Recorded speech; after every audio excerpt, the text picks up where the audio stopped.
My coverage of Computex 2019 is sponsored by Techware, providing quality computer and gaming products. Daar God. Now these guys have been a somewhat recent entrant into the mechanical keyboard market, and I've received a heap of requests to review their keyboards, and yes, I will eventually do that. For their age, they actually have a solid range of mechanical keyboards. Their 10 keyless Taurus range has been very popular. They had a ton of versions including non-backlit, white backlit and RGB lighting as well, and their design aesthetic is very simple, clean and traditional, which I personally love. And as such, they follow the standard plastic enclosure with an internal steel plate, so the build quality is great for the price you pay. And they feature double shot PBT keycaps with matching clean typefaces or fonts. And their full-size Taurus range is just a bigger version with the numpad. The Gemini range just involves more of that RGB lighting, so they have a strip of light going around the keyboard, but really it's more of the same. What really caught my eye were the new keyboards that I think they said were going to be released this year, and they're going towards the smaller keyboards, which is awesome to see. The 60% is, well, a beautiful aluminium 60% keyboard.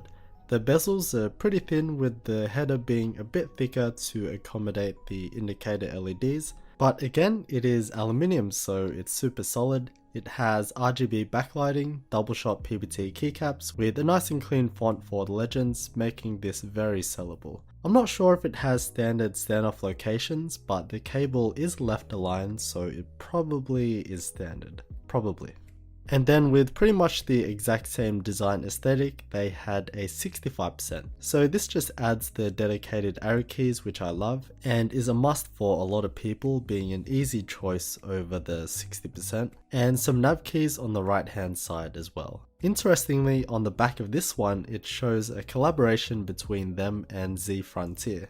Z Frontier is well known in the custom mechanical keyboard community, as they sell high-end customs and keycaps and all that. So it was really surprising to see them have this partnership.